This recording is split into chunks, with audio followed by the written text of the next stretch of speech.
kita harus mencari permodalan yang murah.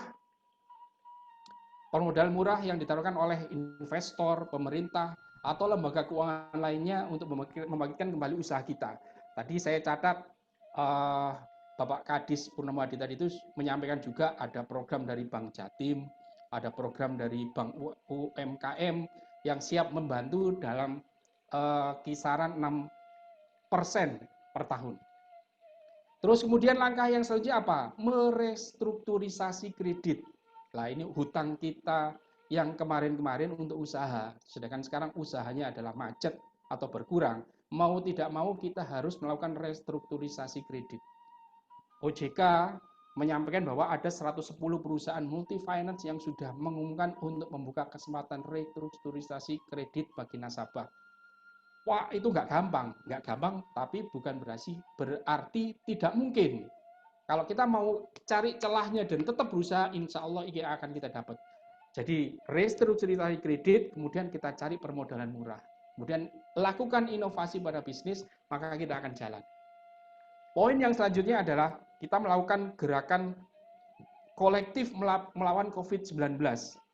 Jadi yang sudah dilakukan di RT, RW kita, lingkungan kecil, kita secara bersama-sama melakukan protokol kesehatan, menjaga lingkungan kita terbebas dari COVID.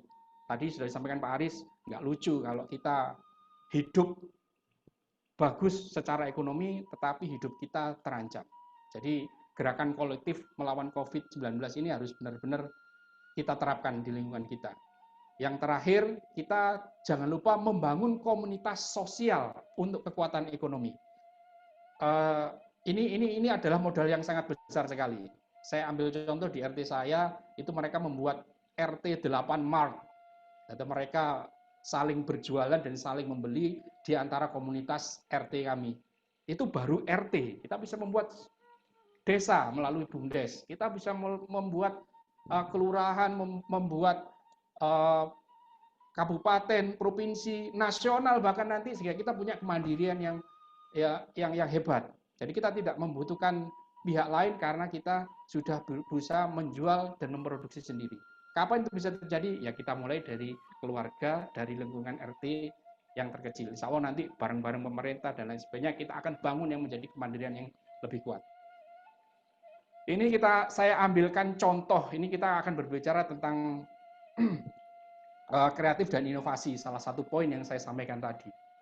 Ini contoh di luar negeri bagaimana BYD, itu perusahaan otomotif di Cina sana, itu merubah bisnisnya yang tadinya otomotif menjadi mereka berproduksi masker dan hand sanitizer. Jadi big boss-nya hanya bilang, saya kasih waktu 7 hari, semua harus sudah berubah, kita bikin pabrik baru, kita bikin produk baru adalah masker dan hand sanitizer. Dan survive mereka. Kemudian contoh yang kedua, ada banyak sekali industri retail yang karena kebijakan lockdown, mereka tidak bisa menjual langsung. Mereka memberikan tugas kepada seluruh karyawannya, oke, saya tidak akan melay off kalian semua, tapi semuanya saya kasih tugas untuk berjualan secara online. Lakukan your best yang bisa kamu lakukan untuk menjual secara online. Baik, gunakan IG-mu, gunakan Facebook-mu, gunakan website yang kamu punya, ada aplikasi macam-macam, TikTok, taktik atau apa itu gunakan. Supaya apa? Supaya kalian bisa menjual. Ternyata bukan turun, malah penjualan bisnis ini naik. Kemudian saya kasih contoh yang lain adalah bagaimana kolaborasi antara pebisnis film. Jadi tadinya mereka sudah menyampaikan saya akan premier pada tanggal sekian, bulan sekian. Ternyata kena COVID. Akhirnya mereka stop. Dia bisa melakukan apa-apa, tidak bisa menayangkan filmnya. Di sisi yang lain, ada perusahaan website online yang mereka biasanya memberikan aplikasi kisaran ya maksimal 5 menit. Itu juga turun. Dua bisnis ini turun. Akhirnya mereka berkolaborasi. Pengguna website yang kamu kan punya masa sudah, itu jangan 5 menit karena orang sekarang di rumah, waktu mereka panjang, kamu coba play movie saya. Entertainment yang kita produksi, kamu play full, kita kerjasama, nanti viewernya berapa, kita dapat dari iklan, kita bagi 2. Jadi kita jangan ngomong sekarang bayar movie-nya berapa, aplikasinya berapa, tapi kita kerjasama. Dan ternyata itu berhasil. Mereka dapatkan melalui iklan. Ini Pak Eko bisa cerita banyak masalah ini. Ini saya kasih contoh bagaimana orang berubah. Kemudian agak masuk ke lebih teknis sedikit. Kita rubah bisnis model kita. Tadi Pak Eko sudah menjelaskan ada 9 model bisnis. Kalau ini saya ceritakan bagaimana pola model itu bisa dirubah. Yang pertama adalah model bisnis unbundling. Jadi kalau saya kasih contoh yang paling gampang nih, bank swasta. Bank swasta itu punya 3 poin core kompetensi. Yang pertama adalah bisnis infrastruktur mereka dengan kecanggihan ATM, database, sistem semuanya, mereka punya infrastruktur. Kemudian bisnis produk perbankan itu sendiri. Ada pinjaman, simpanan, bla bla bla bla, dan model apa dikolek dengan saham, dengan insurance. Mereka bisa membuat produk perbankan sendiri. Kemudian yang ketiga adalah fokus customer. Mereka bisa menyasar customer dari yang low sampai yang high, yang uangnya ribuan sampai miliar atau triliun. Jadi ada 3 bisnis yang mereka handle langsung. Dan ini mereka bisa split, mereka bisa pisah, mereka bisa fokus pada bisnis mana sekarang yang paling bisa survive di kondisi seperti ini. Bisa ambil salah satu, salah 2, salah 3, atau kalau tidak memungkinkan ya salah satu saja. Yang lain bekerja sama dengan perusahaan lain yang core kompetensinya lebih kuat di situ. Jadi kalau bisnis kita sekarang UMKM, ada 3 bisnis yang ada di situ, lepas 2, lepas 1, atau kalau mungkin semuanya nggak masalah. Tapi kalau tidak bisa ya ambil salah satu yang core kompetensi atau kompetensi inti kita itu yang paling bagus di situ. Yang model bisnis yang kedua yaitu model bisnis long tail. Long tail itu apa? Buntut yang panjang atau orang yang biasa mengambil, kalau bisnis itu diceruk-ceruknya. Jadi bukan bisnis yang banyak disenangi orang, tapi yang tidak banyak orang suka. Contohnya apa, Pak? Contohnya penerbitan konvensional. Kalau konvensional, orang akan mengambil penulis yang terkenal dan akan dijual ke tempat yang bagus, yang terkenal juga. Gramedia, di mana. Padahal banyak sekali penulis-penulis pemula dan penulis-penulis yang tidak populer tapi bagus, cuma belum ada kesempatan. Lah, Lulu contohnya adalah lulu.com. Dia bisa mengambil peluang ini, dia kolek semua para penulis buku, penulis novel untuk bisa masuk ke websitenya dia. Kemudian dia invite seluruh pembaca-pembaca untuk melihat ini loh. Kamu bisa lihat tulisan-tulisan orang ini, kalau suka kamu bisa pesan 1, kita cetakkan 1. Nah, ternyata nilainya besar, dari yang kecil-kecil itu mereka bisa dapat besar. Tapi tentu saja harus dikolaborasi dengan kemampuan IT yang besar yang bisa menjangkau banyak customer. Kemudian ada lagi model platform bersisi banyak seperti ini, contoh Facebook, Instagram, dan lain-lain yang bisa menemukan pembeli. Misalnya ada pembeli sepeda motor dan penjual sepeda motor, ada pembeli properti dengan pengusaha properti, dan lain sebagainya, membuka bisnis yang multi-site. Kemudian ada lagi model bisnis yang free. Nah, ini kadang-kadang kita nggak kepikiran. Ini contohnya apa? Contohnya ini, New York Post. Mereka membuka korannya by internet. Orang silakan ambil secara gratis. Tapi nanti di situ loh, kok gratis, Pak? Iya gratis, karena mereka akan mendapatkan dari iklan.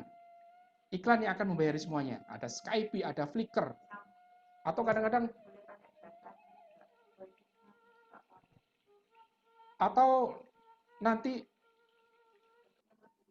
kemudian yang ketiga adalah model bisnis terbuka. Bisnis terbuka ini seperti contohnya General Electric dan Aragon Research.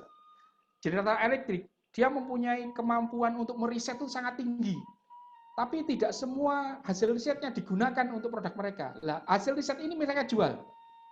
Atau sebaliknya, ada lembaga riset yang di luar, karena kita tidak punya lembaga riset, maka kita bisa hire riset mereka. Jadi bisnis ini terbuka, kita bisa ambil, kita bisa kerjasama, kita bisa kolaborasi kalau bahasanya Pak Eko tadi. Nah, saya akan masuk ke sumber modal. Saya dari poin-poin yang saya sampaikan tadi, saya jelaskan satu-satu. Sumber modal bisa dari mana nih kita dapat? Kita bisa dapat dari tabungan, kita bisa dapat dari pesangon. Tabungan pesangon di awalnya mungkin kita pernah bekerja, kemudian kita saving dan kita akan gunakan. Yang kedua adalah kita bisa investasi teman atau keluarga kita. Tentu saja mereka tidak akan serta-merta memberikan uang ini kepada kita. Kenapa? Ya, mereka memerlukan kepercayaan, kejujuran dari kita. Yang harus kita bangun itu sejak awal. Jadi kalau kita lihat Nabi Muhammad SAW, sejak dini, usia dini sudah diajarkan sama mamanya untuk berdagang ke luar negeri, ke Syam. Karakter semuanya itu dibangun sama beliau. Jadi secara karakter, secara kepercayaan, secara kemampuan berbisnis, dia punya. Setelah itu, orang akan berinvestasi, itu mudah dan percaya kepada dia. Kalau kita tidak memiliki itu, maka untuk mendapatkan investasi dari teman dan keluarga atau yang lainnya akan kesulitan. Jadi kejujuran, membangun karakter seorang pengusaha, itu sangat penting dalam ini. Yang ketiga adalah kita bisa mendapatkan modal itu dari mana? Dari kompetisi wirausaha atau ide produk. Nah, ini sering ada wirausaha muda mandiri, ada Jarum Black Innovation, ada Cell Lifeware, The Big Start dan lain-lain yang hadiahnya kadang-kadang ada 50 juta, bla bla. Kecil Pak peluangnya memang kecil, tapi ini salah satu jalan juga. Paling tidak dari situ ide bisnis kita akan dikenal orang, ada orang yang setuju dengan ide kita, dia akan mau mendanai. Kemudian apalagi? Ikut di startup inkubator. Jadi di sini disebutkan ada e-commerce, ada fintech, ada big data, internet of things dan lain-lain, ada Indigo Inkubator yang menyiapkan sampai 2 miliar dan lain-lain. Ketika apa yang kita sampaikan bisnis kita itu visible, reliable, akan banyak orang yang mau incas ke situ. Kemudian yang keempat adalah kredit usaha rakyat atau KUR. Tadi ada BUMN dari Bank BUMN, kemudian tadi disampaikan ada Bank Jatim, ada Bank UMKM, ada 6-7% per bulan tanpa jaminan dan lain sebagainya. Kemudian yang keenam adalah kredit multiguna. Kredit multiguna ada 8-15% per tahun dengan jaminan. Terus ada lagi Pak, modelnya ada kredit tanpa agunan yang model-model vintage itu. Tapi hati-hati, ini cukup mahal karena 1-2% per bulan. Ya, ini per model bisa didapat dari mana? Nah, ini saya sampaikan Ethno Suku Fuku sebagai lembaga konsultan untuk UMKM, dan kita punya 2 untuk UMKM dan untuk corporate untuk bisa bekerjasama untuk bagaimana kita meredesain bisnis kita untuk lepas dari permasalahan ekonomi yang sedang melanda karena COVID ini. Nah, ini salah satu bisnis yang saya guidance. Kemudian ini daftar pustaka saya sampaikan supaya ini bukan ada referensinya semuanya yang saya sampaikan. Dari saya mungkin itu dulu Pak Ari. Iya Pak. Terakhir adalah bisnis yang bagus adalah yang dikerjakan, bukan yang ditanyakan terus. Jadi selamat bangkit.